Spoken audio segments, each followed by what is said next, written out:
sejam bem-vindos ao canal Sensei que Nada Sei. Eu sou o Rodrigo Sensei e hoje estamos aqui com a presença ilustríssima do Marcelo Campos. Pessoal, esse cara é ator, dublador, diretor de dublagem, e só para vocês verem o quanto de trabalho de dublagem ele já fez, eu tenho até uma lista aqui de tanta coisa que ele fez. Olha só, ele já teve personagem em Naruto, ele já fez o Zoro do One Piece, o Edward Elric do Fullmetal Alchemist, fez o Derek do Fantástico Mundo de Bob, para quem é da nossa geração que conhece, ele fez personagem no Pokémon, fez o Kung Lao, ele fez o Woody Ares, ele fez, sabe, o Roger Klotz, ele fez personagem Samurai X, ele dublador do Brad Pitt, já foi em filmes, né, do Matt Damon, ou seja, esse cara aqui é um astro dessa dublagem e tudo mais. É um prazer tê-lo aqui no nosso canal. Marcelo, muito obrigado por fazer essa entrevista. É um prazer aqui estar com vocês, batendo esse papo. Tudo bom, gente?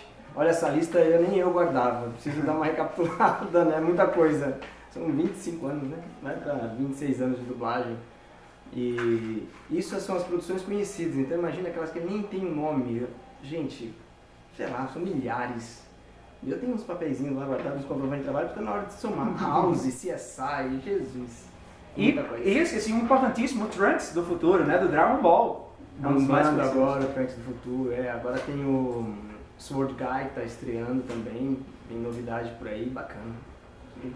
E aproveito para agradecer aqui de coração a equipe do Yu-Gi-Oh! Que fez com que isso aqui pudesse acontecer. O Daniel, o Vitor, o pessoal aí que está abrindo essa porta aqui para que essa entrevista pudesse acontecer. Então, Marcelo, eu tenho algumas perguntinhas aqui rápidas para você. Eu sei que o seu tempo também é curto, você está cansado, já deu uma palestra agora. Mas assim, eu queria saber sobre os personagens que você já dublou. Você como ator, quando você vai fazer alguma dublagem, você tenta colocar alguma coisa própria sua no personagem, cria alguma coisa nova, ou você mais aquela ideia de eu vou tentar reproduzir mais fielmente possível o original? Tem as duas coisas. Tem as duas coisas. Tanto que justamente por passar pelo artista, acaba, quando a gente quer reproduzir exatamente o que está no original, vai alguma coisa nossa.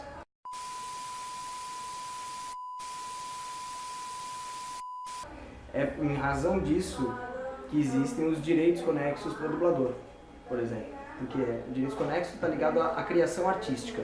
Então não tem como um dublador fazer uma dublagem sem criar alguma coisa e dar alguma coisa dele, do artista. Isso, graças a Deus, é que garante a lei os direitos conexos, que é o direito de criação. A gente não recebe não, viu? Mas é que se um dia alguém quiser receber... Então, na verdade, a lei ela veio através dessa interpretação do trabalho que a gente faz. A obrigação do dublador é fazer uma cópia excelente, mas é impossível ele dar ao personagem uma parte que é dele. Então a gente pega um exemplo, por exemplo, pega de Woody Ares. Aí você pega aquele personagem, assimila, vai e eu dublei pela primeira vez. Vamos supor que eu não possa mais dublar o outro dublador, em quem ele deveria se basear?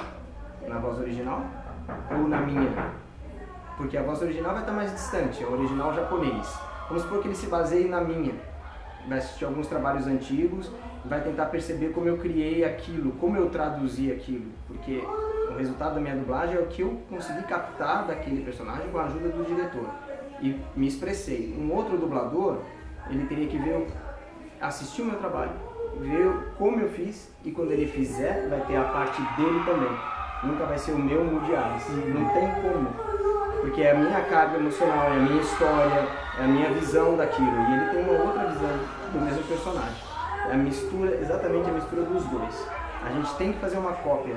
Eu acho que o objetivo da dublagem é ser tão fiel a um filme do jeito que uma tradução de um livro é da versão original.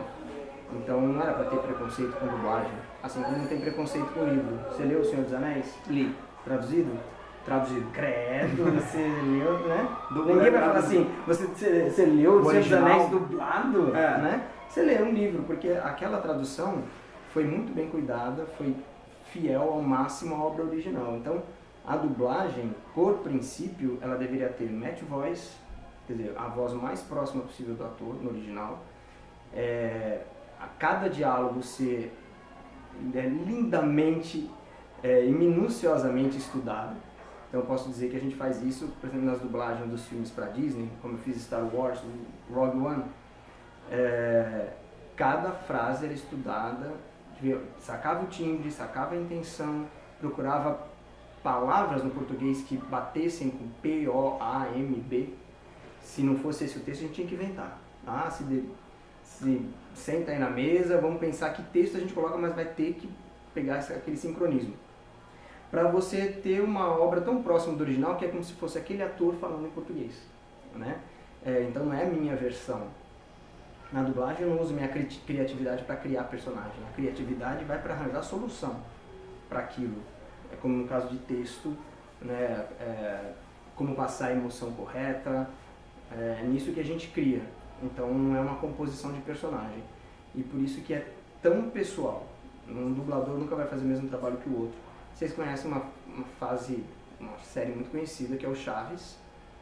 Então ele teve 2 Chiquinhas. Isso. Então você fala Cecília Leme, tem Sandra Mara Azevedo. E ali, não sei se os fãs conseguem perceber quando é uma Chiquinha e quando é outra. Eu não conheço a série. Mas é um exemplo de personagens muito famosos feito por 2 atrizes, talentosíssimas. Então, quando começou com a Sandra Mara, quando a Cecília foi fazer, o que ela tinha como base? De repente ela assistia, ou era só o espanhol, e cada uma criou uma, porque elas não são totalmente diferentes. Senão, onde a gente fosse, a gente ia falar, a Chiquinha 1 e a Chiquinha 2. Não, só se fala Chiquinha. Então teve que buscar uma unidade. Só que às vezes é engraçado, porque de repente uma tá dando a entrevista, aí você vai passar uma cena e a outra que dublou. Elas reconhecem, mas talvez o público não. Isso. Né? Porque é uma série tão longa, talvez não. Você queria fazer muitas perguntas, você vê quanto demora para responder uma. Não tem poucas, não se preocupa. Mas aproveitando essa, por exemplo, já não estava no script, mas isso me surgiu uma dúvida. É a empresa que define isso, a contratante, porque tem algumas coisas, como por exemplo, eu lembro da dublagem do Yu Yu Hakusho, eu lembro da dublagem agora, do One Punch Man, ela é extremamente bem-humorada e com coisas que a gente tem certeza que não estava no original, né? Gírias bem nossas e tudo mais. Até que ponto a empresa lá, que está contratando essa dublagem, ela libera isso? Depende do... Não, totalmente a empresa. Ela fala, carta branca para vocês, ou então eu quero isso, um controle absurdo. Por exemplo, a gente não podia falar Naruto. Vocês falam Naruto, a gente tinha que falar Naruto. Gente, era um saco pra gente falar Naruto. Não é nosso, mas ele queria Naruto, porque o japonês fala Naruto. Né? E aí isso já começa a engessar. Ou então vem a tradução, olha Marcelo, essa tradução já foi aprovada pelo cliente, tem que ficar nela. Putz, ficou com métrica diferente, perdeu a graça. Não é um artista que aprovou o texto. E aquilo é um trabalho artístico, então deixa o artístico com o artista. Aí vai alguém, sei lá da onde, marketing, o atendimento, sei lá o que aprova. Quem é essa pessoa? Que formação que ela teve? O que ela conhece da série? Já o One Punch Man, que eu conheço a história um pouquinho, que foi a direção do Diego Lima. E que eu fico muito orgulhoso porque eu sou fã dele e cria a minha, na verdade. E o Diego é uma história incrível, ou seja, vocês que estão assistindo One Punch Man, aquilo foi obra, assim, carta branca do cliente e, assim, dedicação total do Diego. Quem foi Diego Lima?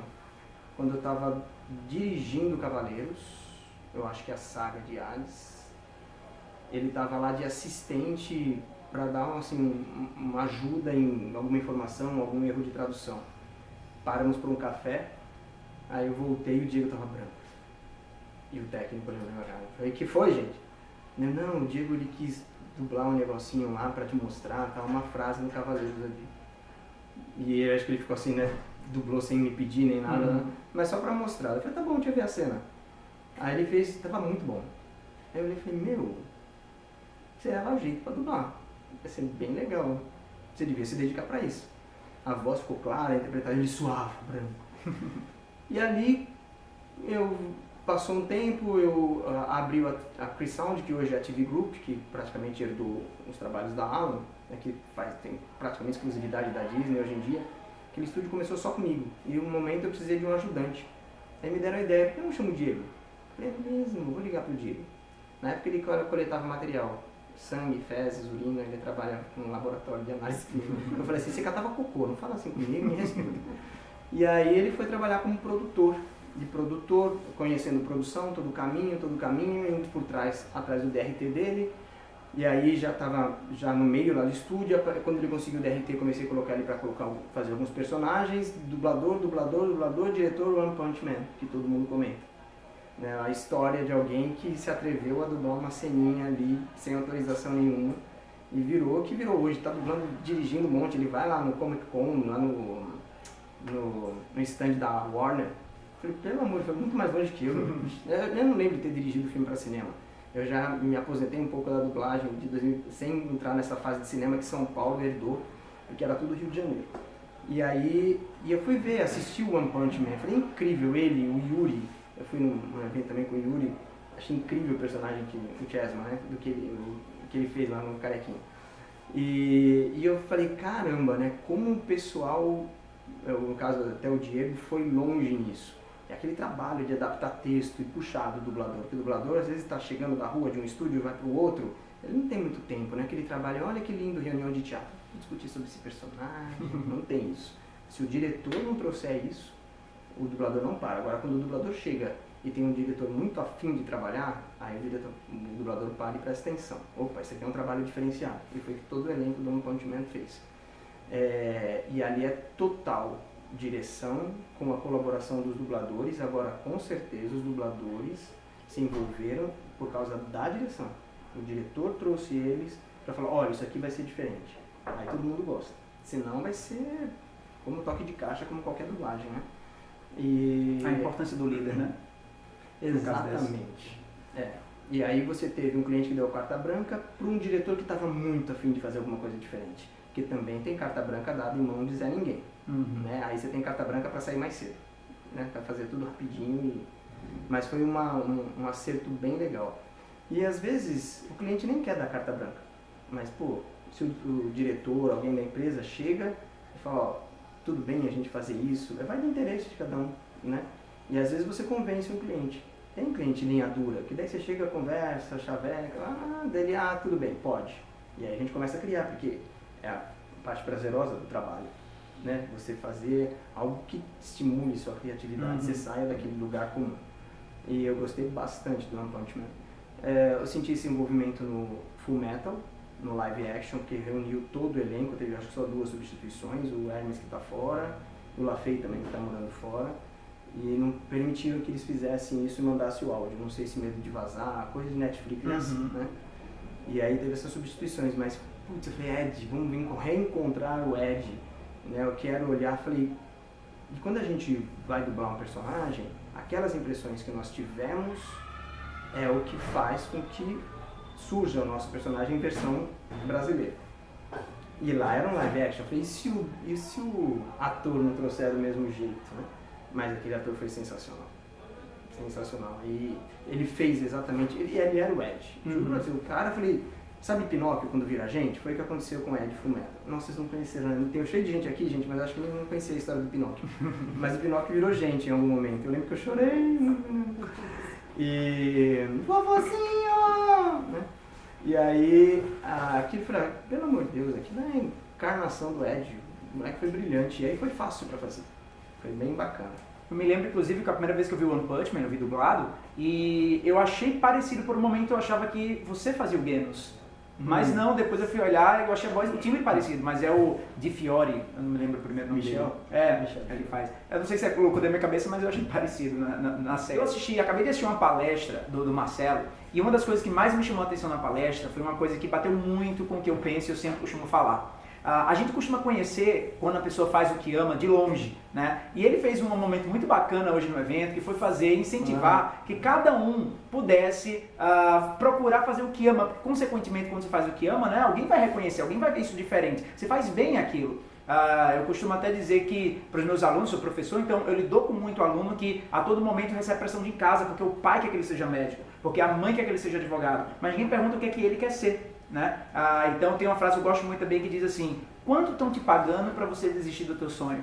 Né? E eu vi um pouco disso na sua palestra lá. Então, como eu acho essa mensagem tão importante, mesmo fugindo um pouco da ideia da dublagem, da atuação, eu queria que você desse uma mensagem aí pro pessoal, para que eles, né, em relação ao que eles estão fazendo, aos sonhos que eles podem correr atrás, saber que eles podem chegar lá um dia.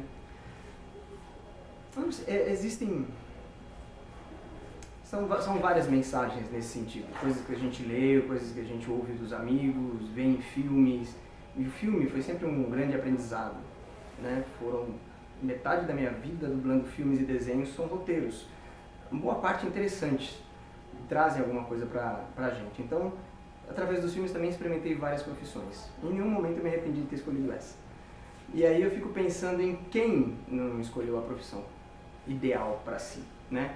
Então, às vezes, o pessoal, a gente ouve e fala assim, não, tudo depende de você, tá tudo em você, tudo em você. É em termos. Eu acho que metade você, metade o universo cuida. Entendeu? Faça a sua metade, que já é grande coisa. Porque se falar que é tudo você, você vai falar assim, putz, eu vou fazer isso, mas como é que eu vou cuidar da outra parte? Eu falei, não é com você. São os efeitos do que você fez que vão voltar para você. Então, tem uns exemplos incríveis. Tenho dois. Era só um, agora tenho dois. Quando eu li, eu falei, não estou acreditando. Rapidinho. Um amigo meu, um dos mais antigos. Ô, beleza, beleza, e você? E o seu irmão? Ah, tá lá encostado, não quer saber de nada. O irmão era sempre encostado e não queria saber de nada. Aí ele só adora... Falei, minha mãe fica dando aquelas assinaturas de revista pra ele. Ele só fica em casa lendo, nem ajuda em casa, não sei o que lá. Ele era apaixonado por revistas, 4 rodas, tudo que era de carro, ele queria carro. E meu amigo lá, pô, entrou na faculdade de medicina. O seu irmão tá lá largado. O seu irmão só largado, fazendo uns bicos, alguma coisa.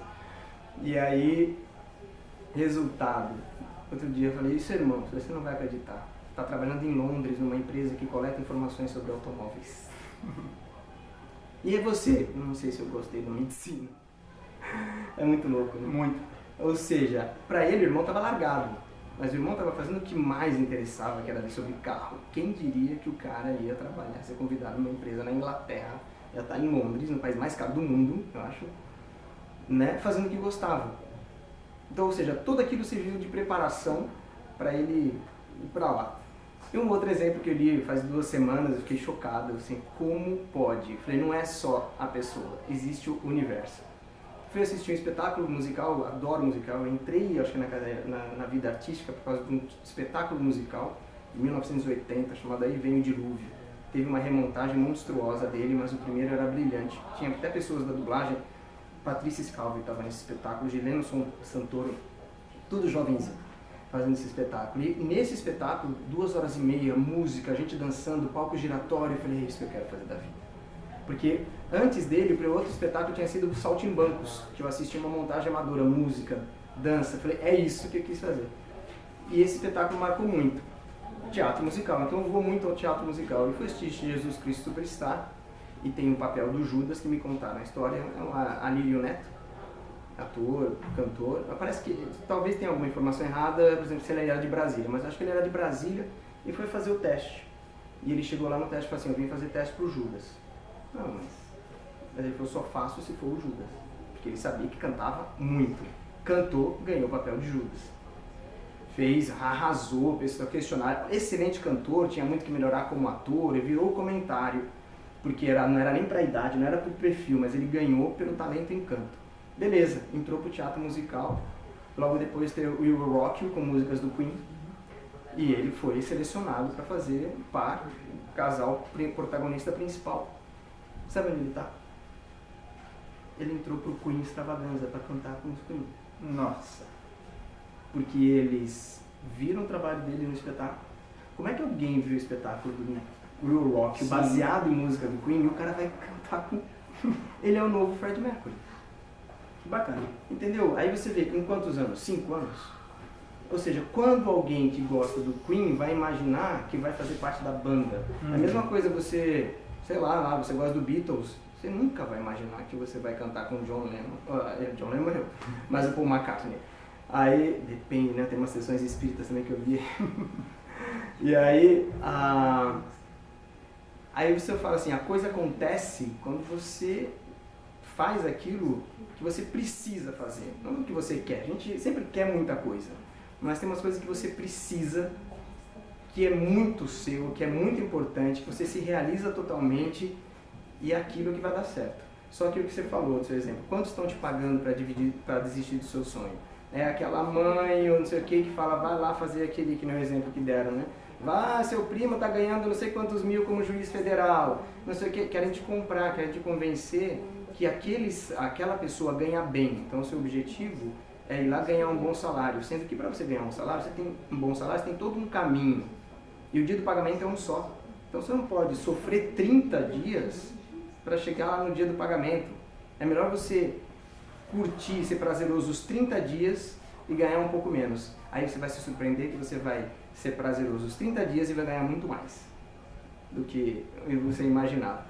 Então, é não se vender, não deixar esses obstáculos, se falam, não existe, a carreira é difícil, seja para dublagem, qualquer outra coisa. Não, ninguém vive disso, não tem essa área no Brasil. Não interessa, você não sabe o que tem pela frente. Não tem essa área no Brasil, mas quem disse que você precisa ficar no Brasil? Né? Tem uma dubladora do Rio de Janeiro, tá lá em Miami, foi lá trabalhar, saiu uma matériazinha, deu uma lida, conseguiu visto para trabalho, já está com green card, está dublando em português nos Estados Unidos. O povo lá tá doido em São Paulo. Né? Porque o pessoal fala, dublando lá fora, mas bicho, é o sonho dela, o talento pode estar fora do país e vai trabalhar. Então não se limite, não mude o caminho com receios de todas as outras limitações, porque você pode ter tido limitações para outras pessoas. Não quer dizer que vai ter limitações para você. Então, e eu até brinquei do funcionário público, menos professor, ainda bem, né? Menos professor, porque ensinar é uma coisa prazerosa. Quantos professores a gente ouve histórias por aí, fazendo coisas incríveis na sala, perdido no meio da Amazônia, entendeu? Mas para quem gosta de ensinar, porque é um prazer ensinar, e realmente o professor que trabalha pelo prazer de ensinar não está visando salário, a gente sabe, é a realização pessoal, que os alunos todos vão sair de lá provavelmente vão ficar melhor que ele, né? E aí eu falei pro pessoal isso, eu falei vamos vivenciar 1 minuto de realização pessoal. Ou seja, você já é aquilo, você já é isso, você já está exercendo, imagina o seu espaço, o lugar que você está. Me ocorreu ali na hora, porque eu fazia isso comigo. Eu sabia, por exemplo, eu imaginava ter uma casa como eu queria, como eu circulava pela casa, como eu imaginava a casa. O trabalho, como eu gostaria de acordar para ir trabalhar, como era o final do dia do trabalho, o ir bem, o ir feliz, realizar aquilo que eu queria. Então eu não sou um eleito, porque o cara é artista, é dublador. Não, o prazer é o mesmo para quem é um chefe de cozinha e tem seu restaurante, que começou como chefe de cozinha e depois abriu um restaurante. Porque vida de dono de restaurante, gente, acordar de madrugada, ir lá no CEAGESP para pegar o centro de distribuição, para pegar legumes, tem que amar também. Tem que amar. Ninguém faz isso, porque é difícil, mas por que a pessoa faz isso? Porque é prazeroso na hora de preparar o alimento e vai servir para aquelas 20, 30 mesas, 8 mesas. Tem restaurante que serve para 8 mesas, de 20 pessoas. Então, sempre tem um espaço para realizar aquilo que você quer. Só fiquem atentos ao que você gosta de ler, qual é o seu interesse, o que você gosta de assistir, porque ali são as dicas do que você, da sua vocação. Né? Não desconsidere nada. Quer ser astronauta? Vai. É aquilo? Vai, você não sabe. Não tem plano espacial no Brasil? Não sei, precisa ser no Brasil. Uma cachorra já foi para o espaço, por que você não pode ir? Né? Marcelo, então, muito obrigado por essa entrevista que você está proporcionando aqui para o canal. E eu não poderia encerrar essa entrevista sem pedir a você 2 recadinhos nas vozes dos seus personagens que você dublou, meus favoritos, né? Eu queria que você, primeiro, desse um grande golpe aí como Moody Arias, né? Isso exige muito. E eu queria que você também, por favor, pudesse pedir aí, talvez o pessoal se inscrever no meu canal, mas com a voz do Trunks do futuro, matando o Freeza no final. Agora eu te matei. Meu Deus do céu. Moody Arias. Muralha de cristal. Acabei com ele, tá vendo? O poder. Se eu soubesse fazer efeito, galera, eu fazia um efeito aqui quebrando, tá? Mas eu não sei. E vamos lá, assinem um canal, nem que vocês tenham que voltar do futuro para dar uma força e não dê atenção pro meu pai, que ele é meio egoísta, ele é meio revoltado. Tá bom? Assinem um canal e adeus, Freeza! 3 minutos depois. Valeu, Marcelo, muito obrigado, viu? Prazer. Sucesso aí na sua vida. Obrigado, você também.